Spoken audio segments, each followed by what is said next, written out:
What's up, everybody? Welcome back to the Shop Mini RC. I'm Ken, and today we're going to be doing some upgrades. We're going to be taking our SCX24 Power Wagon, Orange Edition. We're going to be throwing on some Axial stuff.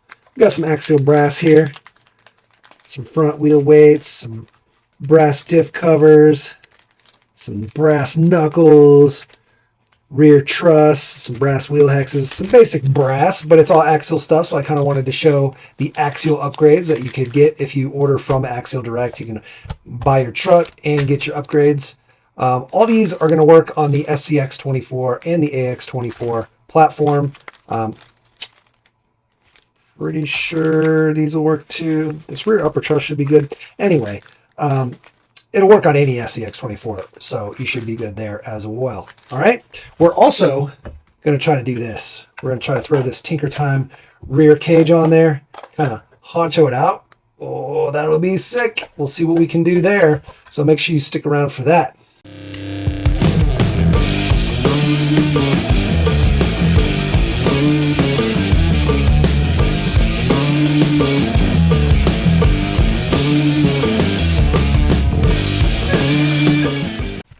All right, guys, before we get started, make sure you like, subscribe, share, hit that notification bell, all those things you do on channels you want to support. We appreciate all of the subscribers, all the channel members, everybody that's watching. You are all awesome, and we couldn't do it without you.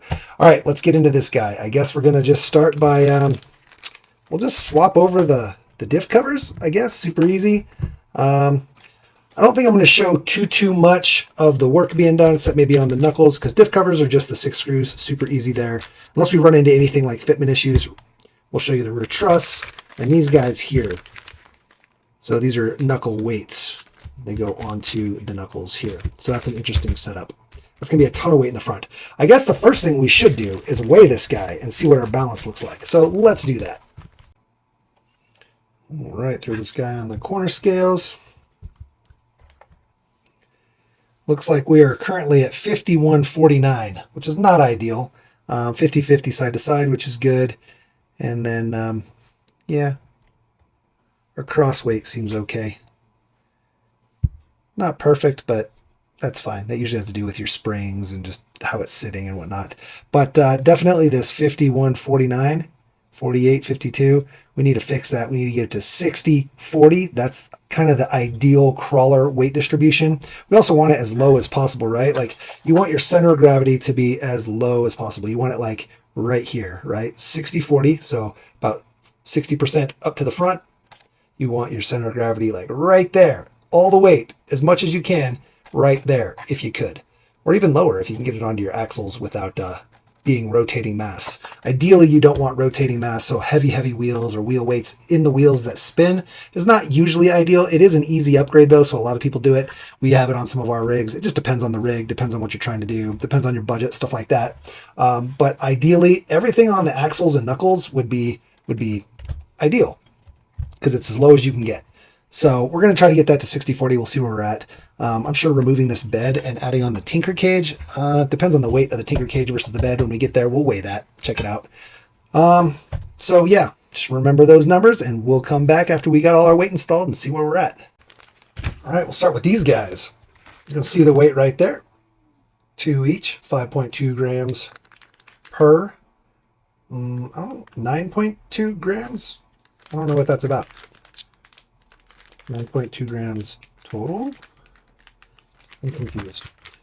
And that one's 12.5 grams. So let's open them up. See what it's about.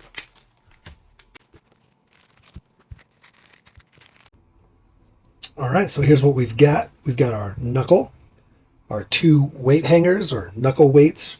They give us new ball studs because they're fine thread, they're machine thread versus the ones that go into the stock knuckles on the newer Axials are actually horse thread. They're for plastic. So trying to put those ball joints that are on the truck into here, you're going to have a bad day. So make sure you're using the correct type of threading into the correct material, and then our screws to hold on our weights. Now, these are supposed to go like this, where you have this larger side on the back side of the steering knuckle and the smaller side towards the front of the steering knuckle. But I'm going to see if we can maybe rotate them so that this is like this, where our weight is toward the bottom of the knuckle. That way we have the weight lower versus in the back of the steering knuckle. So we'll see. Hopefully nothing hits. If it does, I guess we'll put it how it's supposed to be. With these things, you can always kind of customize it, do it how you want.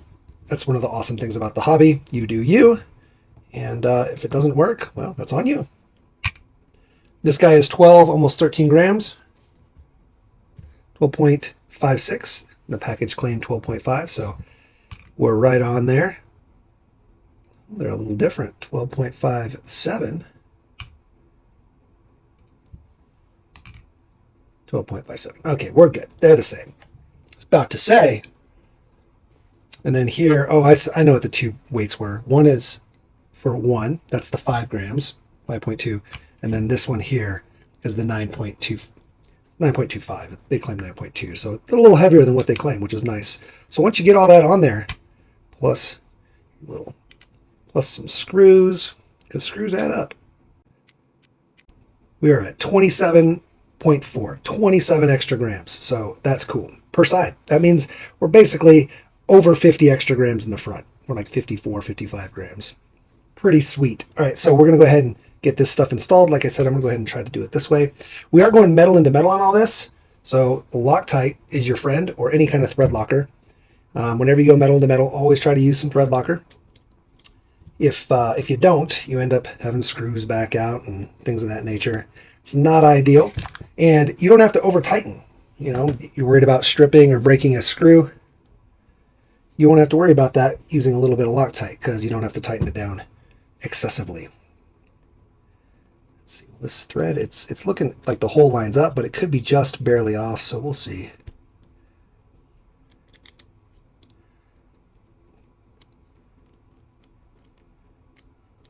All right, I think we might be good. Maybe?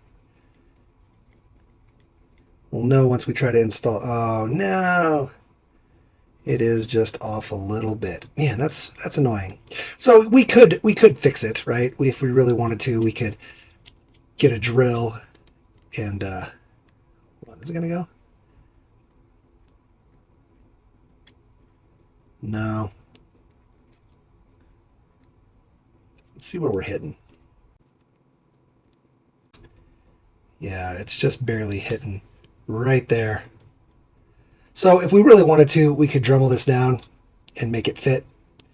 Do I want to do that? I don't know. I suppose we should install it as intended. Maybe later we'll do that. I wonder why they chose to do that versus just allowing you, taking off a little bit extra material there and allowing you to, you know what? Hold on. Let's test something. I wonder if these are symmetrical. They could be a little different on each side. I doubt it. They're probably exactly symmetrical, but we'll try. We'll use this one. No. Yeah, just right there. Barely. So it wouldn't take much if you wanted to install them in the down position. I would prefer that, but we're going to install it as directed. Maybe later we'll grind away. We'll see. There might be another reason too. So just be aware that if you do that, you might want to test fit things first, make sure there's clearance, because maybe they need to have this not completely on the bottom. Maybe there's some clearance issues in the front. Maybe the axle, when it turns. Yeah, we'll look when we get it installed. Let you know if it's a good idea to switch it or not. All right, so we'll get these all together and we'll be back. All right, well, these were pretty easy to put together. Simple, no issues. Remember, brass is pretty soft, so it's easy to cross-thread things. But these were, the threading was really well done on these. There was it didn't feel like it would cross-thread easily at all. But just always be aware of that when you're going into brass. You might feel like you're going in just fine, but it's soft. Or if the machining's not good on the threading, it might feel good. Or if you have a bad screw, it might feel okay until you get too far and you're like, oh, it's just a little tight, and you start doing it and you're cross-threading it. So just be aware of that. But these went in, no problem. No issues with feeling like they needed to be backed out or rethreaded in any way. I want to point this out. The knuckles are directional. There's a left and a right. The top is the side that sticks out. So right here where your C-hub connects, this is the top of the knuckles. So that's why we've got our ball joints facing that direction. So just know when you're putting them together, make sure you put your little ball studs in on the correct side. The side that's poking out further is the tops. All right. So now we'll go ahead and get these off. We'll, I guess we'll do a full weight comparison. Sure. Make sure when you're taking your wheels and tires off, your little hexes, don't lose your axle pins. I always like to mention that because you never know who's watching the video. This might be somebody's very first upgrade. Maybe they've never, or if they've changed their wheels and tires, they never pulled the hexes off. So just be aware of those pins. You don't want those to get lost. They are tiny. All right. Go ahead and pull our knuckles out, and we're going to pull our bearings out and our axle shafts out, and then pop our ball ends off.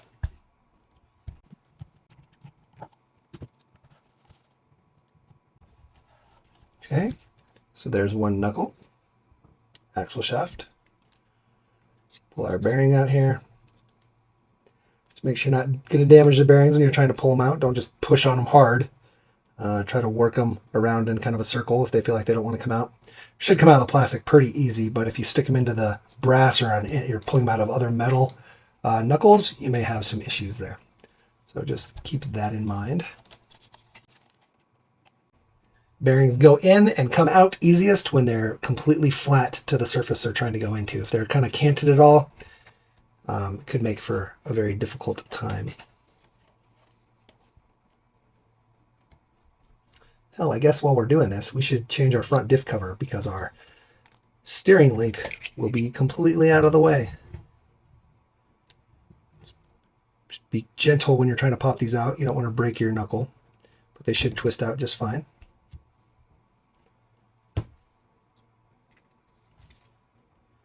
And then I kind of want to weigh these just because we'll see the difference. These are probably like 5 grams. That's my guess. With their little ball end on there. So we're zeroed out. All right, the 2 knuckles, exactly what we're replacing. Man, it's only 2 grams. 2.19, 2.2 grams.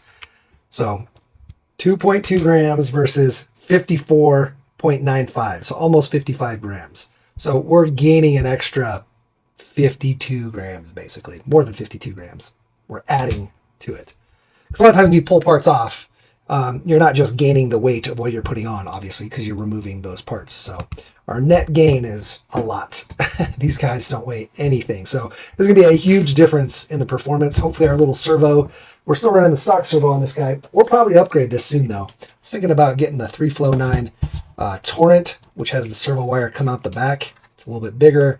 Definitely more power. Well, it's one of the larger, micro servos. Way more power than the stock servo. We'll see how we get along with this guy. But I have a feeling this weight's definitely gonna put some strain on our little servo here. All right, so let's go ahead and pop our bearings in. And you want the bearings to be as flat as you can before you start to really push on them, and then they should go in no problem. Nice. Those went in nice and smooth. I have had some brass knuckles where, especially if they're coated, when they do like a black coating on it, sometimes the bearings are difficult to get in. They don't account for the coating, and it's like just a whatever, a micrometer, a fraction of a millimeter, essentially. What is that word? Put it down in the comments below. Something smaller than a millimeter. Micrometer? I don't know. Anyway, they're just barely off because of the coating, and they don't account for it, or they didn't account enough, or the coating went on extra thick, and then your bearings don't want to get in. I've had to go in with an X-Acto and kind of scrape out where that coating is to get the bearings to sit nice and flat. But these went in perfect. All right. Now, we are going through brass metal knuckles with our screw, but we're not going to be screwing into metal on our axles here, right? These are plastic. So we're not going to use Loctite because Loctite will destroy the plastic. If you do that and put Loctite on these, you're going to be having a real bad day because your axles will start to break and crack and it degrades the plastic. So do not do that, please, unless you put plastic safe Loctite. But that's basically just super glue, essentially. All right, let's see what we got here.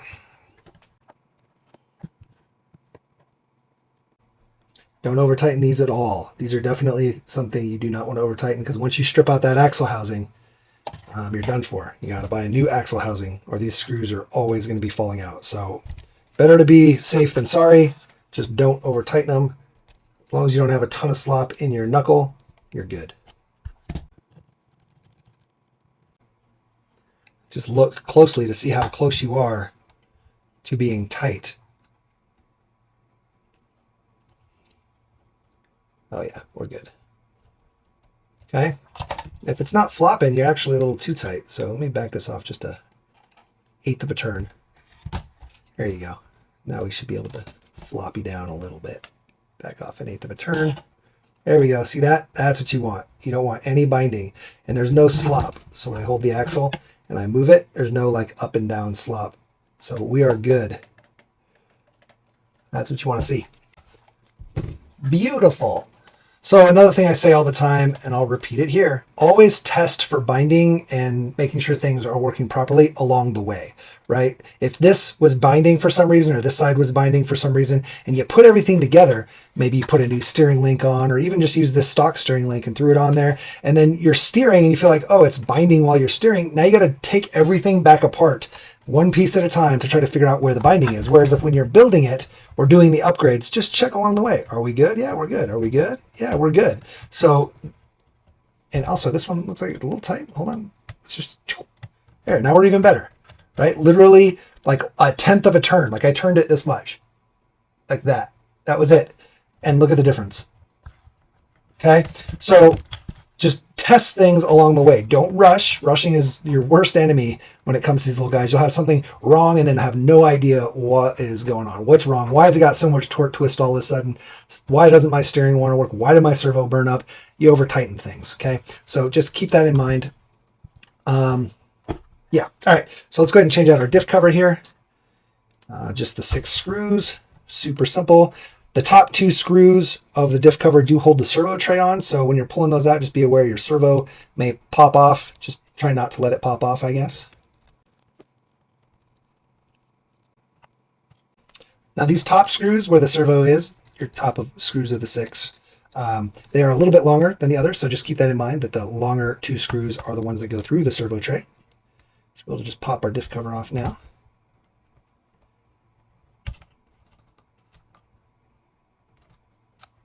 There's your ring and pinion. Make sure it's nice and greased up. Ours looks like it's got some grease in there, so we are good to go. We could always add some since we're in there. We will. Just use this marine grease. Just add a little bit in there. And you're good to go. Not a lot, just a little. And remember, these are worm gears, so they don't free roll. So you can't spin the axles from the tires and have it spin the gear in there. You have to spin it from the drive shaft. So you can go like this. Oh, you can see our servo popped off. That's okay. Go like that, and there you go.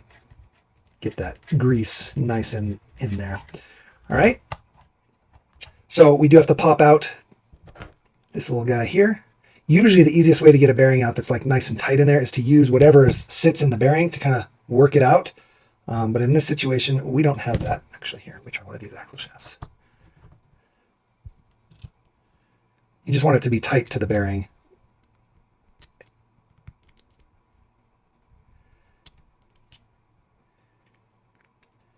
Try this side. There we go, it's a little better. And that'll allow you to kind of wiggle it out. Okay? Because again, you don't want to put too much lateral pressure on the bearing. You'll destroy the bearing race and the balls. All right, so this guy here is 6.5 grams. I bet you the stock housing is like, where'd it go? It's like 0.5 gram. So that'll be 6 extra grams of weight. Bearing went in there nice and fine. Go ahead and drop our housing on. There we go. We can go ahead and put the 4 screws in, and then we'll do the servo screws last. Again, no Loctite because we're going into the plastic housing.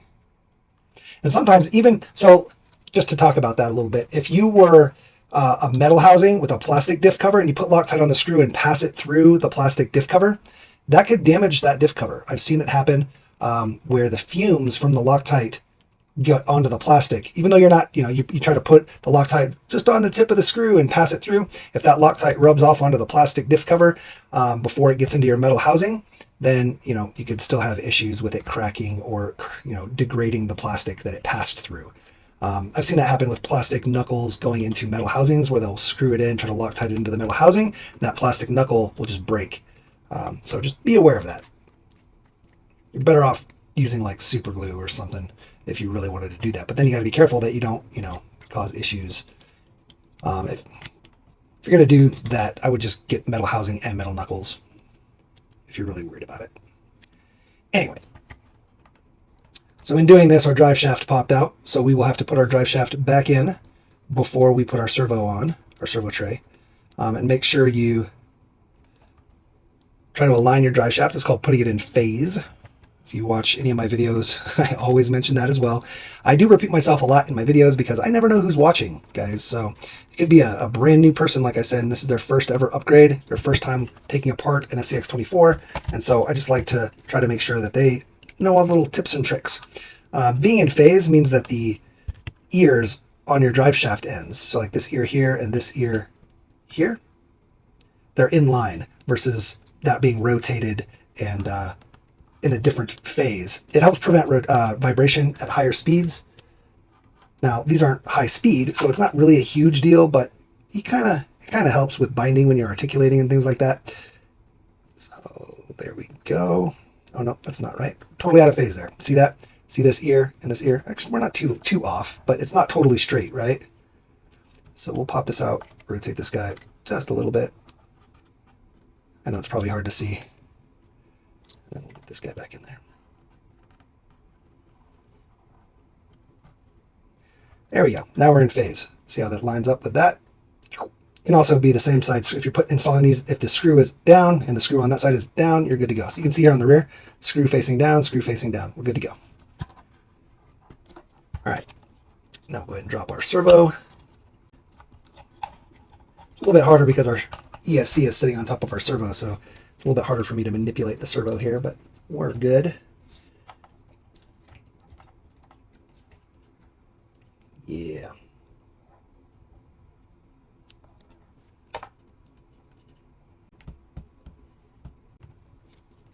And then we should be able to just pop these guys right back on. Wait, yeah, we're going the right way. Pop them right back on. You can use some pliers. Just don't over squeeze or mar up your plastic if you're going to do that.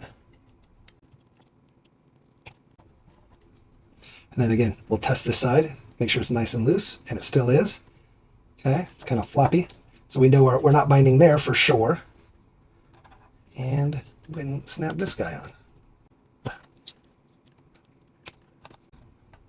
Make sure we're not binding there. It feels nice and loose. So we're good to go there. All right. Sweet. Brass looks good, huh? Yeah, be careful because your bearings are not, they're not glued in or anything, so they could pop off your axle shaft here. So just be aware of that while you're throwing the truck around. You don't drop any bearings out. Okay, so next we've got our brass little hex hub here, so we'll get that on there. We're probably not going to do the rear brass hex hubs or the rear link riser yet. We'll weigh it out, see where we're at, and if we're at 60/40, we may have to save this for another project. And the rear hubs, or the rear diff cover, sorry. So diff cover hubs in this. We'll see where our weight is. Having more weight down low is always good, but we don't want to overdo the weight. You kind of want the truck as light as possible with as much weight of that mass, of that truck's mass as low as possible. There is kind of a sweet spot in weight, I think, on these little guys. If you're pushing over 400 grams, you're probably too much. It also depends on your body, though. If you want a hard body and you have a heavy body and that's the body you want, then you're definitely going to have to add more weight to offset that. If you're doing like a straight comp rig where you don't care about the body, like a class 3 comp rig, and you're running a Lexan body or a chassis that's just a frame and no body at all, then realistically, you want that truck as light as possible. Just all the weight off of it. And then the weight that does exist, you want it as low as possible. So center of gravity is huge in crawling. It's probably the most important aspect of what makes a truck capable. That and the tires, right? Being able to have some good tires. So we'll see where we're at, and then we'll come back to these rear bits after we weigh it. Our little brass hex hubs are 2.11 grams, including our hardware here. These are basically our axle pins. These guys are interesting. They don't use axle pins. You actually put the pin through and it screws into the hex hub, like so. Well, we're on the wrong side. Sorry. Like so. Okay, and it actually screws through the pinhole. So that's going to be different from what we currently have, which is the little pin with the plastic hex hub that sits on top of the pin.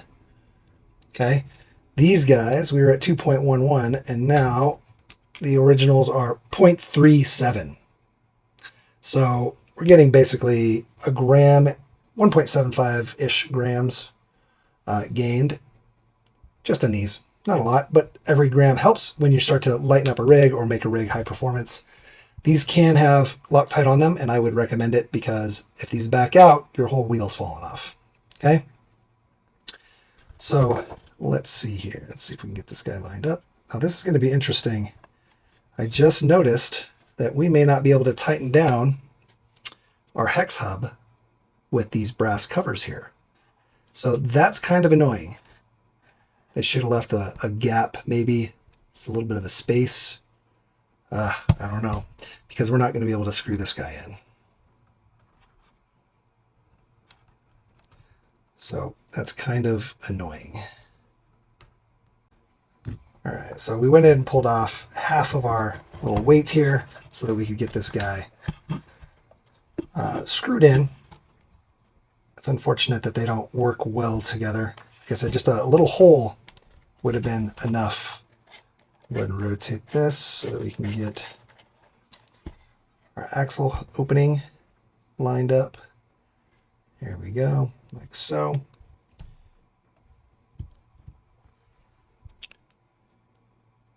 This little pin here, and then we can drop our pin in, hopefully.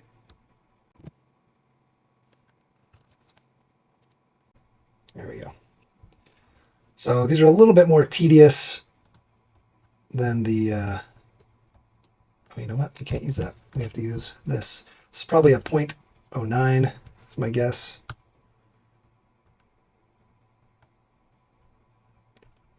Just make sure you're all the way down. Don't over tighten it. You don't want to strip it out. Just make sure you're flush. That way your tire will fit nice and flush right back on there. Oh no, guys.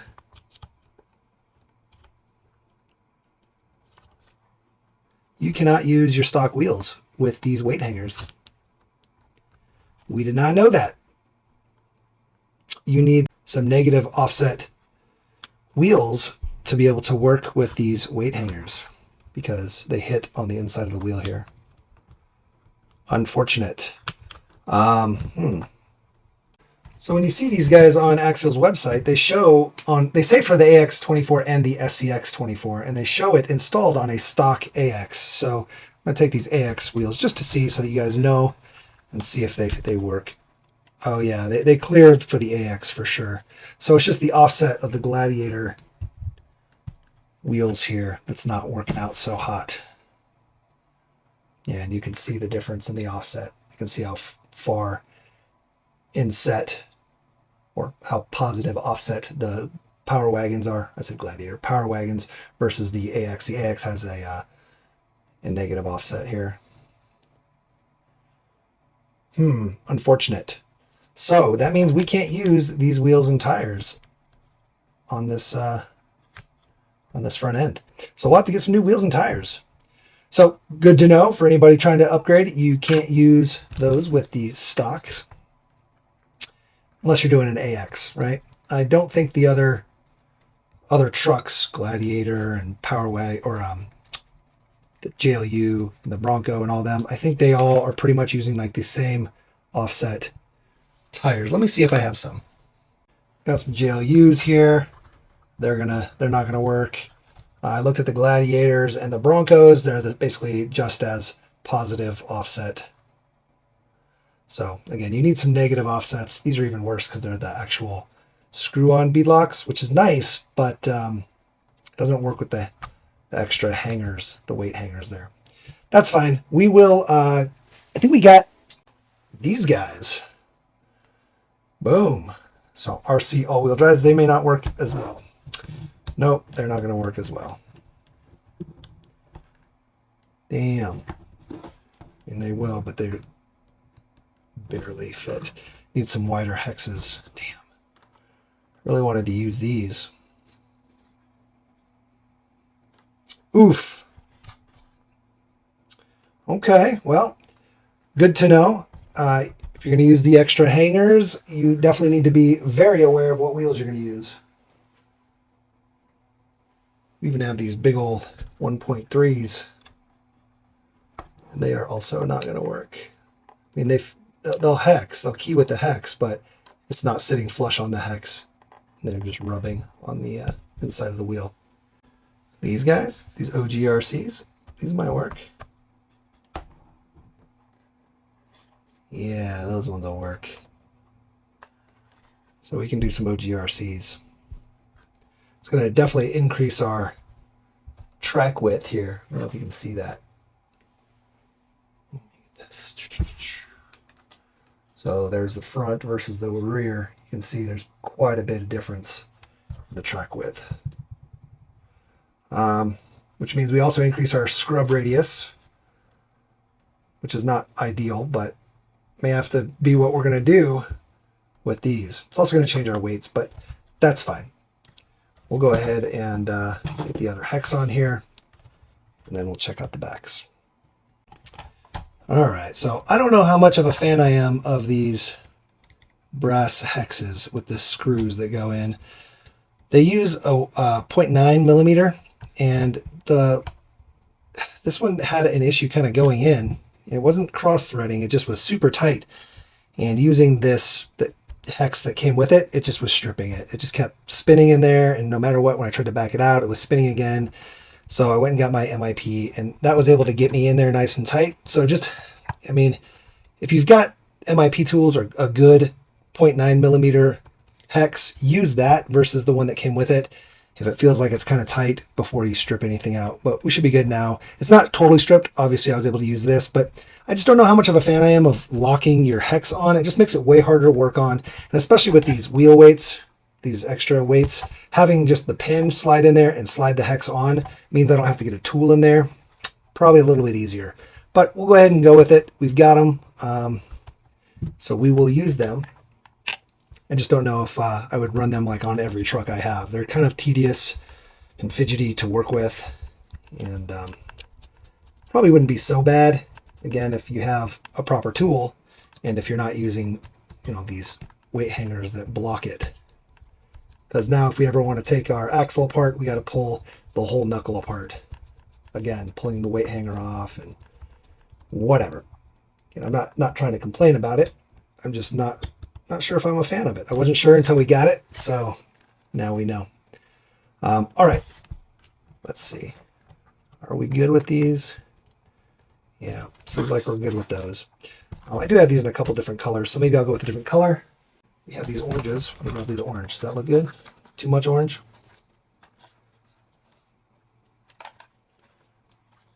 I don't know if that's too much orange. I kind of like that. Maybe we'll go with that. Especially when we get the black cage on the back. Oh, all right. We'll see where we're at. For now, I just want to weigh our weight distribution with the stock tires. Since that's where we're at, I'm going to just throw these on here, and then we'll weigh it, even though it's not how we're going to run it, just so you can see the gains that we had compared to the previous weigh-in that we had. See if we hit that 60-40 weight bias with just this. Because if you have an AX24, you can use the stock. And all this stuff will go on the AX24, no problem at all, because the wheels have the correct offsets. So we definitely want to show that real quick. All right, we're at 59.41, so still a little weight to the back. Oh, there we go, 60-40. So that's almost a perfect 60-40, which is freaking awesome. Now, once we swap over to the other wheels and tires, it's probably going to change that up a little bit because the total weight's going to be greater all around. So it's going to probably drop it down to like a, I don't know, maybe a 58-42 or something like that. Because again, when you're increasing the weight all around here and here, it means your percentages are going to be lessened, right? It dampens out those percentages because your whole weight's down. So we'll get those other wheels and tires on and we'll see where we sit. All right, look at that. Wheels and tires on, looking good. Definitely wider track now by just a little bit. If you are running like +4 axles on here, so you know a lot of people get the +4 CVDs, then you should be able to use any wheels and tires you want. There should be plenty of room in there. These guys are close though. You can see them in there. They are close, but they're not rubbing, so we're good. Let's see what our weight distribution looks like now. Truck's getting heavier. We're almost 440 grams, almost. And now we're, yep, just like I said, we're at a 58.42. And that's again because we're added weight to the rear with the wheels and tires as well. So I'm pretty sure I'm not really going to be interested in adding this stuff. That'll just increase our rear weight. So maybe we'll use these on another heavier rig at some point. We'll see. Or we can use them on the fronts of another rig, at least these two. This rear truss, I'm not sure where we'll use that yet. But depending on your rig, depending on your weight distribution, what you're going for, adding this stuff would be fine. If we were going to make this a straight trail rig, you might want to be closer to 50-50, but then you're not crawling with it as effectively, right? We'll see where we're at once we pull off this rear. If this Tinker Time cage is significantly lighter, I feel like it's going to be heavier, but if it's significantly lighter and we need to add some weight to the low down rear, that would be good because we'd be losing up high weight, right? Weight that's up here and adding it down lower. So that could be a good exchange of weight if we need to add weight for any reason. All right, so we'll see where we're at here. Let's get this on there. I don't know, looking pretty good. Another thing you got to remember too with our truck here is we are very forward biased already because we moved our electronics all the way forward. Oh, once the battery's in here, or no, we're putting the battery up front. That's right, the battery's going to be up here. So, do I have a stock battery? We got the stock battery. We'll see where we're at, just to see if it changes up significantly, because that's where our battery's going to sit. Going to add a little bit more weight to the front, so that'll be good. Not much, but yeah, 59.41. So that adding the battery, even though it's up towards the front, just a little bit, not a whole lot. Okay, so let's get that rear on there, see if we can figure that out. We're gonna have to do some cutting and trimming and figure out how we're gonna mount stuff, but yeah, it should be good. So to throw this Tinker Time rear cage on, we're gonna have to remove our body, obviously. I think we might keep this rear brace if we can. We'll see. We'll see where this sits. But we're gonna have to remove our body. We're gonna have to remove our bed from our front cab. We're gonna have to remove our shock towers because these have the shock mounts built in. This slides into your chassis there, and we're gonna have to remove this tray. So we're gonna be pulling a lot of stuff off. Let's get that all apart. I'll just pull it all apart off camera because you probably don't want to watch that. This comes apart pretty easily. There's just screws here, here, here, and here. We already got those two out. And we'll see where we're sitting. So we've got our rear bed off. You can see how we kind of sit here. Got some battery plugs kind of in the way. So this is where our cab kind of sits. And this guy's going to sit right back there. A little lower probably. So we'll get this installed. I'm just trying to kind of see where it lines up here. Guess we're probably going to end up, we have to cut this interior tab off, which is fine. I kind of want to leave these tabs just in case we ever want to go back to the bed. So I think I might end up putting some slots in here, and then this can slide into it and then Velcro down on the front. And that'll be what holds it on. The back is just some slots where these sit. So we'll see how that works out. Let's get this installed on here so I can check that, and then we'll probably have to pull it back off actually to get it to line up in the cab. Or we can just do it right now. I just need to see where it sits from a height standpoint.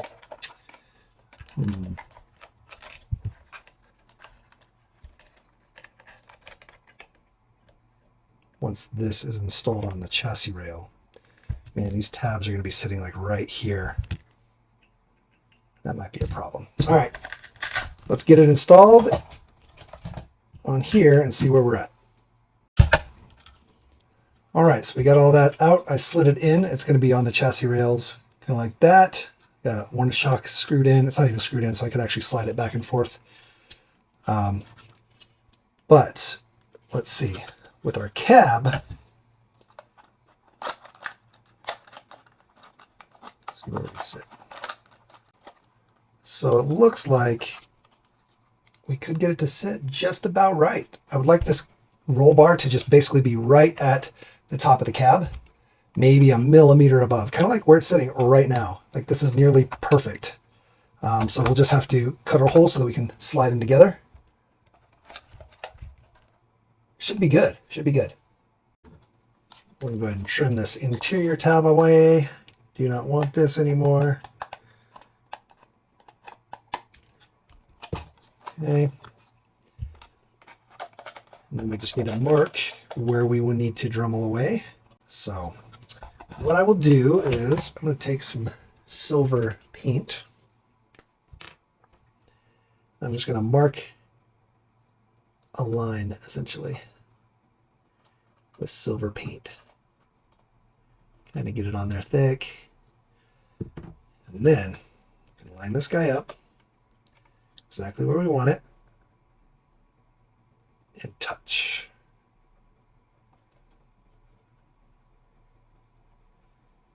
Okay.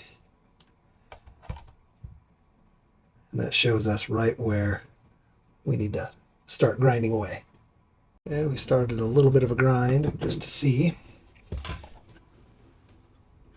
Let's see, just a little bit. Let's match it up again.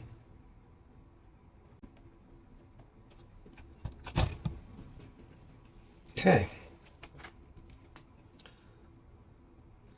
So I think we'll just go right about here. Right about here. We can measure this out.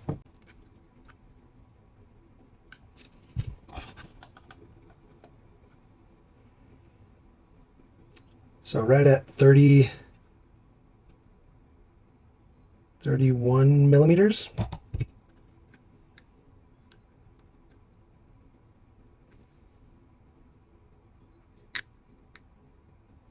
So yeah, we were pretty spot on with our mark.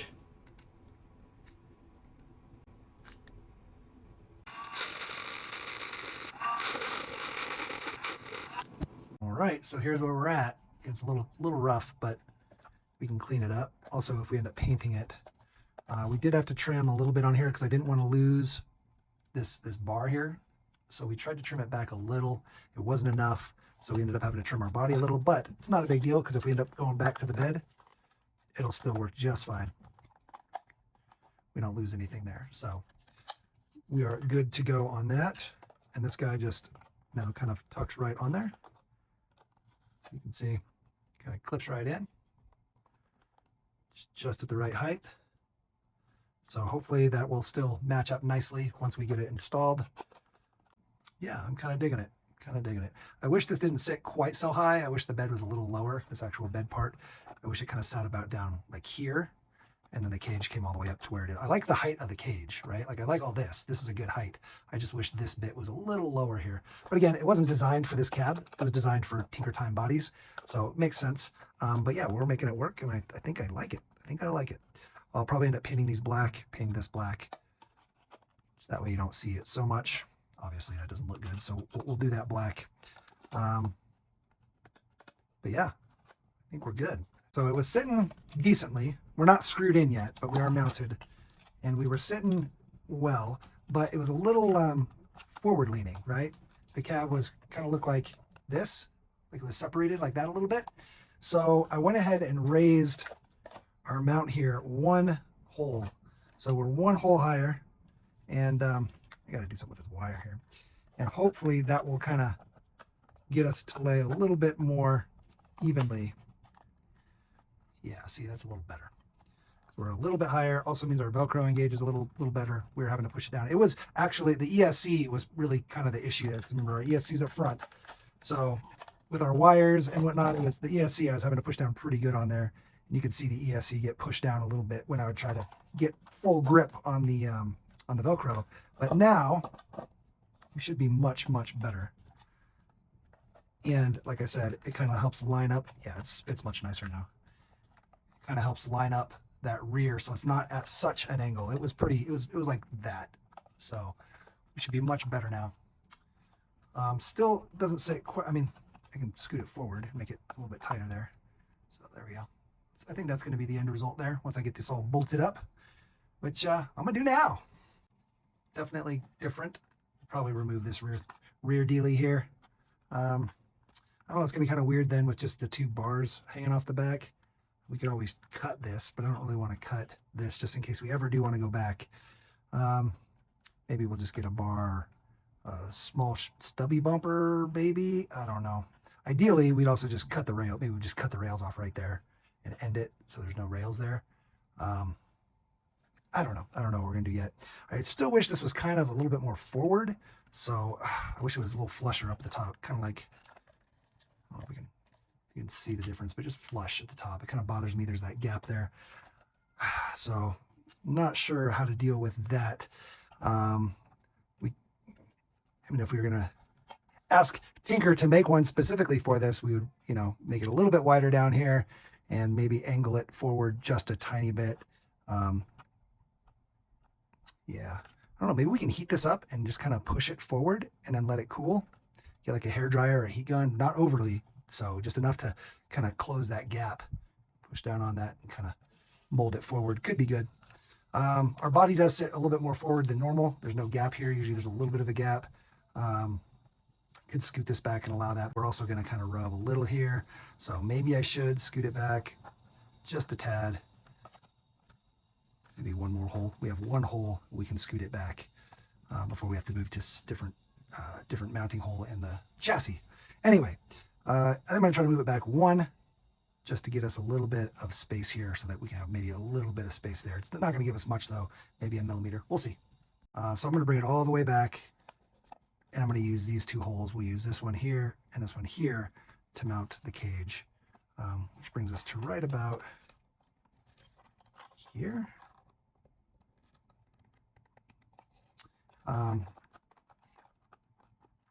Which means we might get a little gap here, but not too much, not too bad. It actually might minimize the amount of gap it looks like at the top. So I don't know. But unfortunately, we only have these three holes. I think there might be one, but then it's going to rub on the shock if there's one behind the shock. So really these two holes or this frontmost hole is what we're working with. So I think that might end up being it right there. Boom, 6139. Looks like our Tinker cage is a little lighter than this, plus whatever adjustments we made. Here's how we ended up going. I took the rear brace off. It just hung down too low. Made our departure angle just too much. It was sticking out way too far, way too low. Did not like that. The cage is back far enough now to where this doesn't bother me as much. When it was more forward, having just this sticking out was not ideal. You can see we're pretty well lined up now. We had to put some screws in the very back here. There wasn't really a hole because we were holding it with just the one screw on each side. So I tried to put it as far back as I could while giving us just enough space and everything, and then forward enough to keep the gap closed, but then also get a screw through there.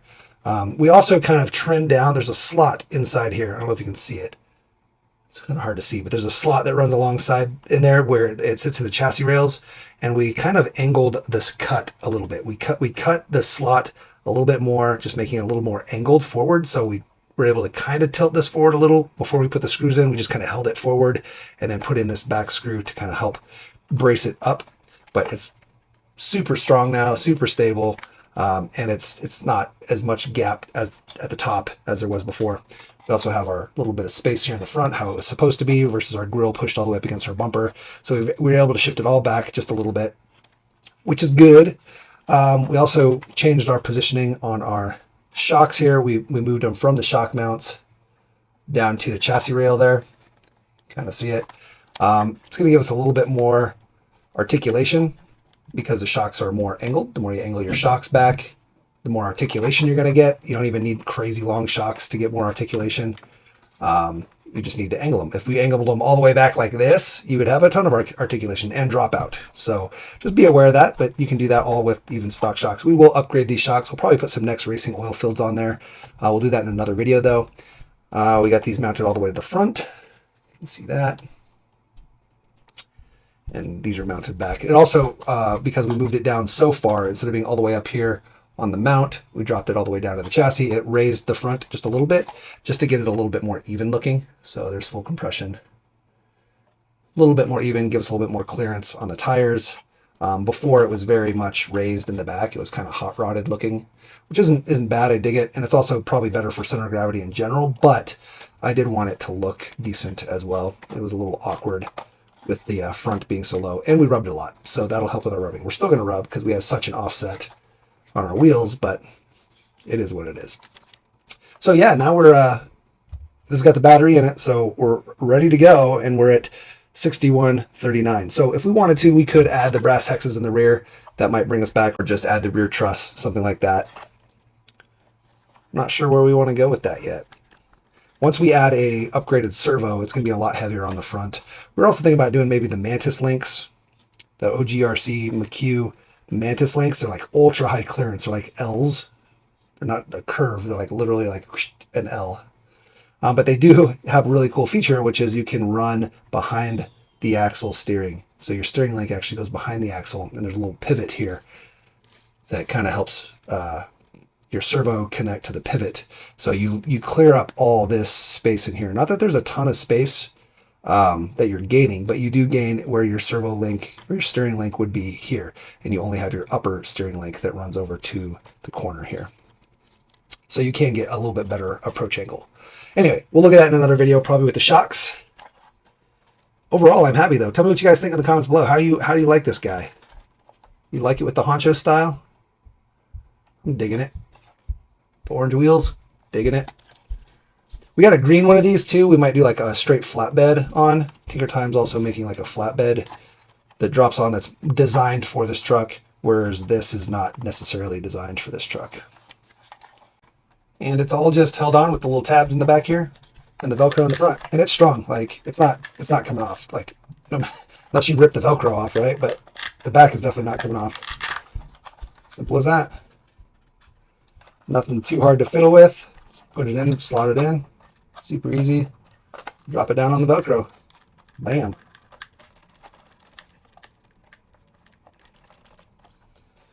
So I definitely dig that, because I hate bodies that are like permanently attached.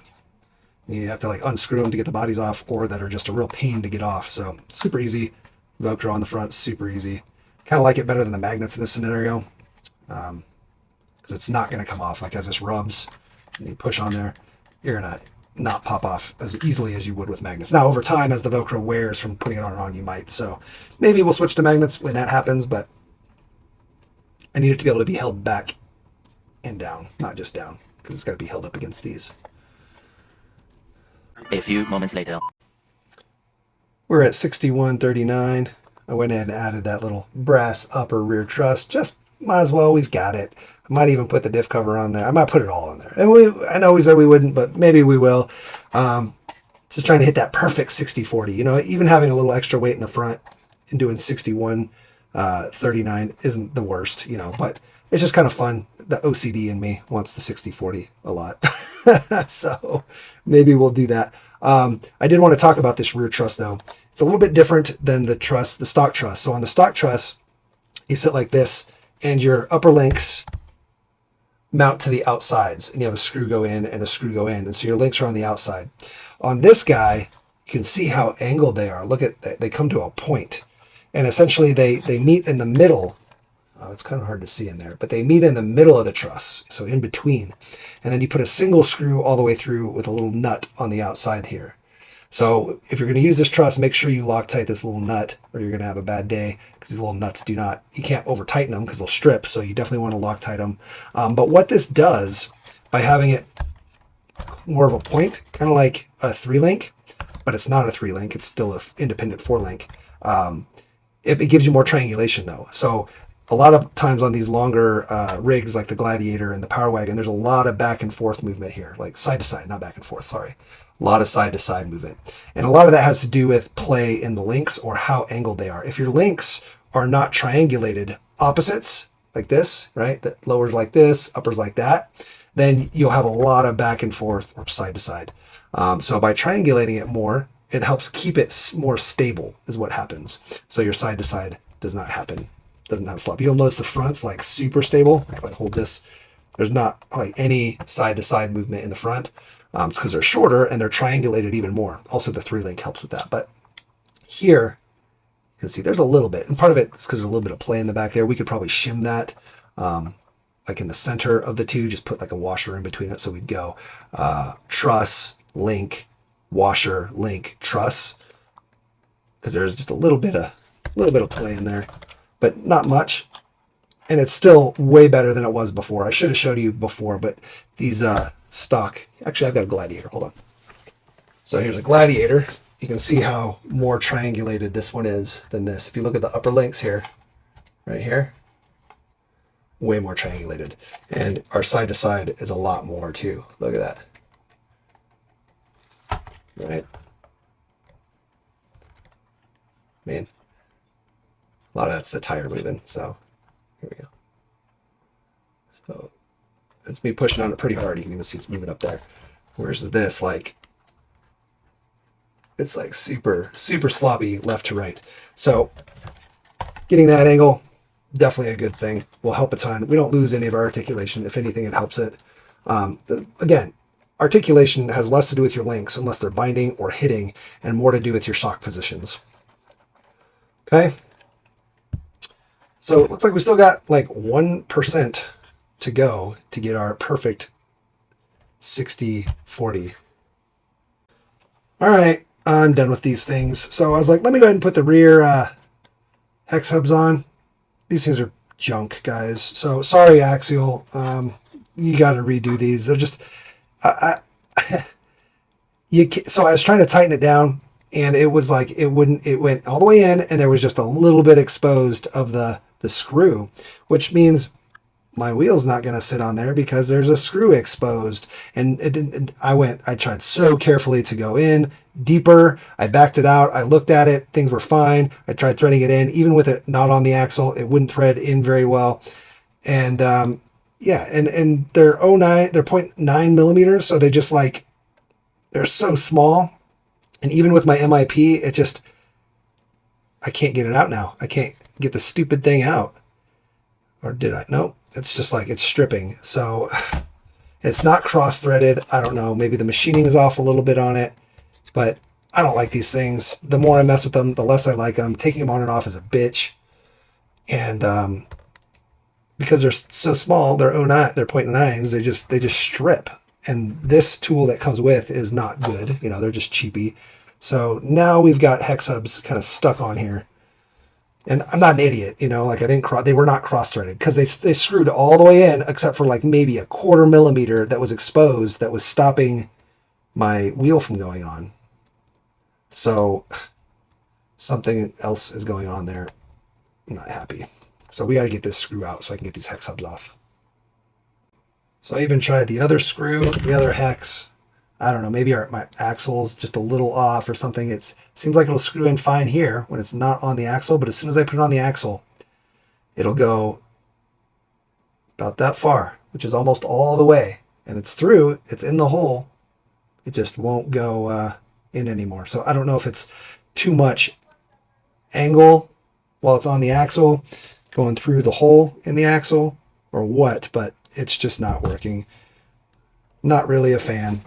Maybe if these were, you know, 1.0s, 1.3s, I mean, or 05, just so they were less likely to strip, because you do have to put a little force on them. Even the ones that fit on the front, I had to put some good force onto them to get them to go in. And again, maybe it's just the tolerances between the axle hole and the hex hole, but I don't really see a huge benefit of these. Other than maybe it sits off the bearing. It doesn't push onto the bearing, but again, you should be sitting on the axle pin, not the bearing. Even with plastic ones or other brass ones, like this nipple, if you just machine these nipples or, you know, little fingers, so they were not so tall, then you could tighten these down and it would sit on the actual axle shaft pin versus on the bearing. But other than that, that's the only thing I can think of that really this is a benefit of. And I guess they don't fall off when you take your wheels off and you lose your pin. But man, maybe is it stronger than you're less likely to strip the hex hub? I don't know. I'm not really a fan unless they can get to the maybe 050 sized screw hole. Who knows? Just be aware. If you get these, be very careful. They strip easily. And if they get stuck on there, you kind of lose. You have to cut them off or something. Figure out a way to get it out, drill it out. It's a pain in the butt. Bam, 60-40. We didn't use the hexes. we did put on this. So we put on everything except the rear 2 hexes. And I probably would remove the front 2 hexes. At some point I'll remove them. They're just too hard to deal with. But I haven't removed them because, well, I'd have to take apart the knuckle again. So someday, if we switch out things up front, we'll just put our normal plastics back in, or some normal slip-on brass ones. Anyway, we're at 60/40 now. Freaking awesome. Everything went together great. Everything went together as I expected, other than these guys when I was trying to put them in the front and having issues with them. Yeah, but everything fits super nice as far as the truss, the diff covers, obviously, and these knuckles are sick. These knuckles are super sick. You just got to be aware of your wheel offset. Other than that, awesome. I'm also, like I said, pretty sure we could flip these so that they were the heaviest part at the bottom. You just have to do some grinding. But yeah, 60/40 seems good. More moments later. So I was just about to go and mod these knuckles so I could have the heavy side down, because I did not like how this would catch on rocks. So I was like, well, we need to rotate it, like I said. We'll Dremel it down. And I was screwing it back on to see where we need to Dremel it, and it fits. So I don't know why the first time I showed this, it did not fit in that down position. This is how they show it. This one here is how they show it on the website. But this is definitely a much better way to do it. So we're going to do that. We're also probably going to move our shocks, get this guy a little lower. We're going to move our shocks from up here on the upper mount to actually down on the lower mount. We'll just need to get some longer screws, but that'll help drop our truck just a little bit. You can see we've got a little bit of, this is fully compressed. We could drop it just a little. We will rub a little more on the steering, unfortunately, but again, that's the full travel there. I mean, I don't know, I just like to have my truck slammed. So we'll see how those shocks being moved there affects the look and the performance as far as the rubbing here. It'll help the performance. It'll help incline because it's going to lower the center of gravity overall. But we might rub too much. We'll see. The back should be totally fine though. So we'll get that few extra millimeters by moving that shock mount from the upper shock tower here. Well, tower, I don't know. Shock bracket down to in line with these links. We've done that before on other trucks. And I think getting this guy just a little lower would be cool for sure. All right, there you can see it. We moved our shock. Definitely is going to lower our suspension. We have this full, you can see that quite a bit different. So there's kind of full droop there, full compression compared to this side, which is the stock location, much taller, doesn't compress as far. Okay. So to do this little modification, you have to do a couple things. First, you have to have 12 millimeter screws. So make sure you have those. You have to have some brass little ball joints. You're going to have to Dremel because the longest screw that is easily accessible is a 12 millimeter. If we had a 14 millimeter, it wouldn't be so bad. We wouldn't have to Dremel anything, but we do have to Dremel down these ball joints here. I don't know if you can see it, but I Dremeled off the end, and I Dremeled off the outside versus the inside because these are pretty tight on there. They're not going to come off that ball joint, so I don't really need that captive end. I always talk about make sure the captive end is to the outside, but on these stock shocks anyway, you don't need the captive end. Now, if you do have some aftermarket shocks, there may be some issues there. But you definitely need to take off some on the ball joint, or this, yeah, the ball, because your 12 millimeter screw barely fits all the way through the shock and the link into the shock mount here, or the link mount. So you got to narrow that ball joint up, and you can take it off from the inside if you wanted to, but then that pushes your shock in more. We do have our knuckle hitting just barely on the shock. Not much though. You can see it's like, I don't even know if it's actually affecting it. But you can trim out right here just a tiny bit. And then on the actual link or the axle, you are going to have to do a little trimming, at least on these ones. I feel like the older ones didn't have this, but maybe they did. I don't remember. But the shock, this part of the shock right here, once you mount it down here, will hit on this part of the axle. There's like a truss that goes between here and the upper link, and you can just literally put a little triangle notch in this right here. Right in there. You might be able to see it in here. Oh, it's so hard to see. It's dark. We need some lighting that's going to shine from the other side, I think. Either way, it's right there. When we pull the back wheel off, we'll show you. We'll pull this all apart. It'll be much easier to see. There we go. So you can see once the shock is mounted down here, if you don't have spacing, you need more spacing. But even leaving the spacing that we have and only taking off from the outside of the ball joint, it still doesn't give enough spacing. And the spring retainer will hit and bind. It'll prevent movement right here. So you do just have to we took an X-Acto and we notched this out just like a little triangle, and it totally clears up for this. You could also notch out your shock retainer, spring retainer, probably not a good idea. Or you could try to get longer screws. If you get 14 millimeter screws, you could put a 1 millimeter spacer and some 14 millimeter screws. You could move your shock out over just a little bit, and then it wouldn't hit at all on the axle there. But we're working with what we got: 12 millimeter screws, these wider ball joints, and stock shocks. So when we go over to non-stock shocks, if we can't trim down these balls, because the shock will just slide off because they're metal shocks, so they don't cup over the ball very well. Whereas these, they hold, right? Even with these stock ball joints, they're not just falling off, right? So you have to force that ball joint out. But on non-stock shocks, metal shocks, that may not work very well, and you need to have the extra retainer. So I don't know, we'll have to maybe find some 14 millimeter screws that'll go all the way through and reach to the inner truss on this link mount. I don't know. We definitely need 14 millimeter screws. I wish more were made. They're very hard to find. And now you can kind of see what we did there. Just a little bit of a notch. And really, you don't have to go all the way through the truss. It's just making clearance on this side that the spring retainer is going to touch on, right? So once that's mounted down there, you can see the spring retainer kind of just hits on there a little bit. So it's really more just about clearing up kind of right here, just a little bit. We notched it out we notched it out all the way through the truss, but you probably don't have to. You can just trim it here.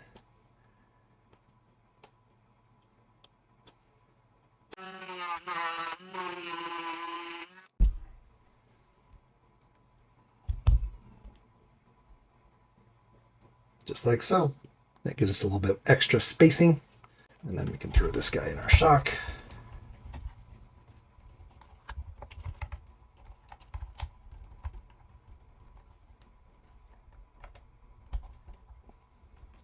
Remember, if it feels kind of tight in there, you can always use some pliers.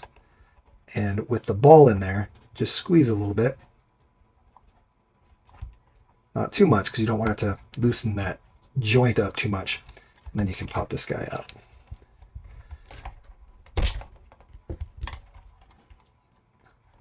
There. As long as that ball is loose, you're good to go. But not so loose that it just falls out, right? Yeah, see, it's not going to just fall out, so we're good. Okay. Now we'll swap screws here.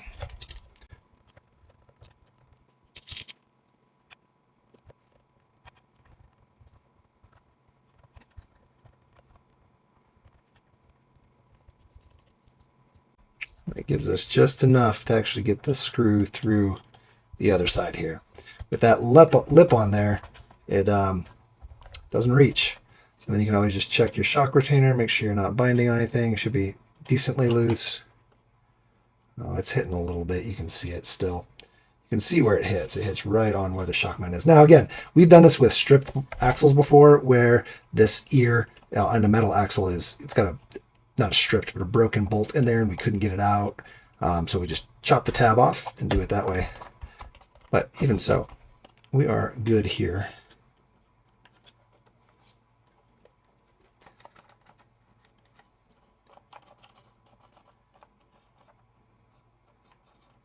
It has a lot to do with the angle of the shocks too, right? I think we're hitting more on the back because the fronts are angled more. The more angled we are, the less likely that spring retainer is going to hit. This rear one's not angled as much. It actually looks like it's just barely got the clearance, though. You can see it. It's like the spring's touching, but the retainer itself is not. So that's good. So we actually are good. We have clearance. It's barely, though. Right on.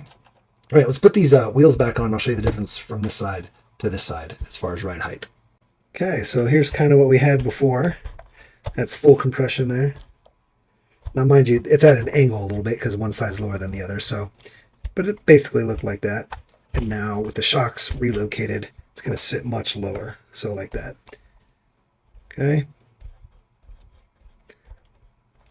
So you can see how much of a ride height difference there is. You know, fully compressed,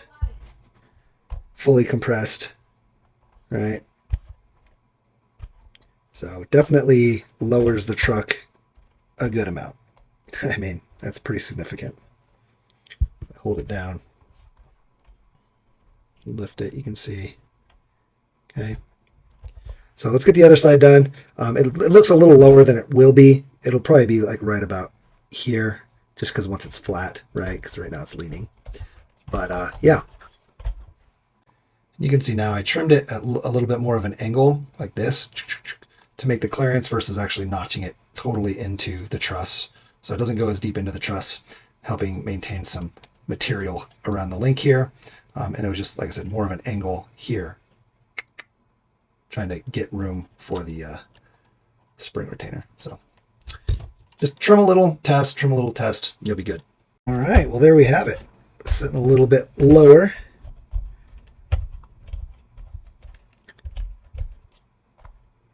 Definitely a little more aggressive.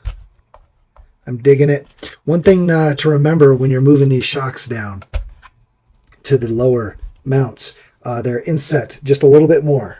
So the shocks are going to be a little bit more of an angle. You might rub on your chassis right here, depending on how you are set up. So just be aware that you're definitely going to be going in some more. Again, if you can find 14 millimeter screws, then you just put a spacer on the outside of the shock or the inside of the shock between the mount and the shock, space it out 2 millimeters or a millimeter, you'll be fine. But if you're using 12 millimeter screws, which is what most of us are going to have, you're going to be angled in just a little bit because, again, that mount is inset a little more compared to the shock mount. Now that's also going to kind of depend on how or what the axles are you're using. Again, these are just stock, but some aluminum axles are slightly different. They're thicker there, or you can trim things differently, stuff like that. But yeah, definitely want to try to space this out just a little bit.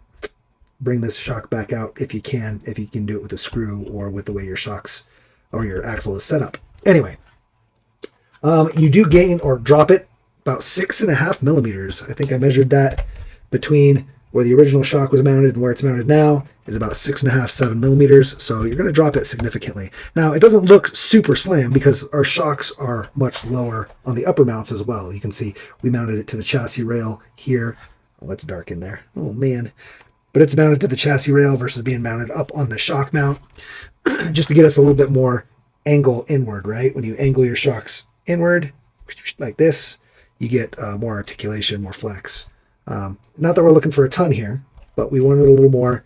And just also, we were kind of limited in how far forward we can mount our shock here on the rear with this cage. So we're just, again, whenever you're doing a build, it's always going to be different. Every truck's a little different. When you start to modify things, you start to have a little bit of obstacles to overcome, and how you overcome them is going to be unique to that truck. So just keep that in mind. There's not necessarily a wrong way to do things, just whatever works best for you and your truck and your driving style. There are principles you should try to follow, obviously. Low center of gravity, controllable flex. You don't want it to be sloppy. Triangulation in your geometry.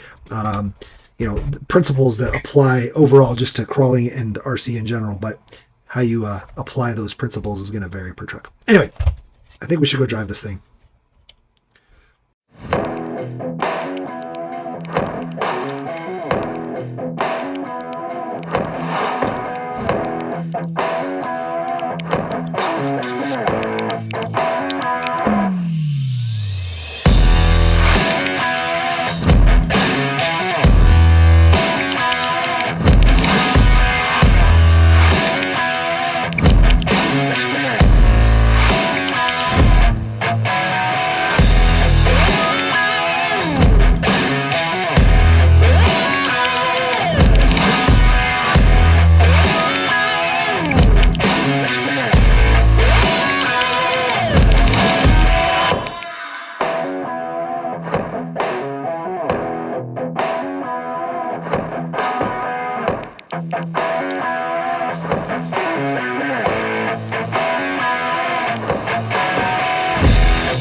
Well, I hope you all had fun with this one. I know it was a long video, much longer than I expected. They always turn out that way. I just like to try to dive deep and explain everything that I can.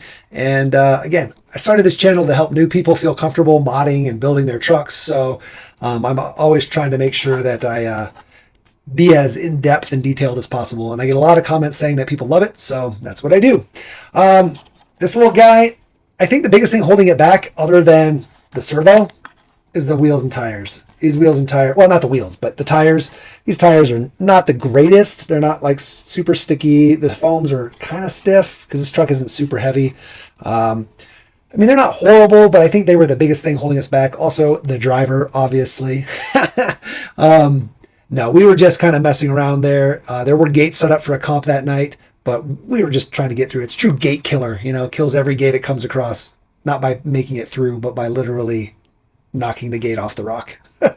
Anyway, again, it's about having fun, right? So that's kind of what we were doing. I was letting other people drive it and whatnot and getting footage during that. So, yeah. Anyway, make sure you guys like, subscribe, share, hit that notification bell, help support the channel with your viewership and all that. Totally appreciate all the channel members as well as the subscribers. It's just a click for you to become a subscriber, but it means the world to me. My thoughts on this stuff, these knuckles, now that we know they can flip upside down, we're not upside down, but have the weights at the bottom, fantastic. I have no issues with the knuckles or the brass diff covers or the brass truss on the rear to help kind of get us our 60/40. My biggest issue is with the hexes, the little wheel hexes. Not a fan of those, probably will not be using those again. Not unless they update them to have basically 1.3 or, 1.3 millimeter hex basically, because the 0.9 hex is not enough. Even an 050, which is just slightly smaller than a 1.3, would be better. Just they strip too easy. Like you have to get a little force, and if the hex isn't on the axle just right and going through the hole, it binds up and it doesn't want to go in or out, especially with that little hex wrench. Even with our MIP hex wrench, which is it's hard as steel. It's just the screws are not. So anyway, enough on that. We ranted plenty on that before, but everything else is freaking awesome. I think it's really clean looking. I dig the Tinker Time cage. Tinker Time kind of took his Etsy down a while ago. I don't know if it's going to go back up at some point. I know he is going to probably do some mag sliders and stuff like that, keep that stuff up. Hopefully you guys will be able to get these cages. I'm sure you can always reach out to Tinker Time directly through their Facebook page. We'll put a link down in the description and ask them for any parts that you may want that you ever see on our channel, because he can always print new ones. I think as far as his store is concerned, he's trying to minimize and streamline what he's selling in his store, but he does have some very cool stuff that he's been making for quite a while. So if you find something you're really interested in, I'm sure he could make a deal for you where he can get you something printed out and sent over to you for a good price.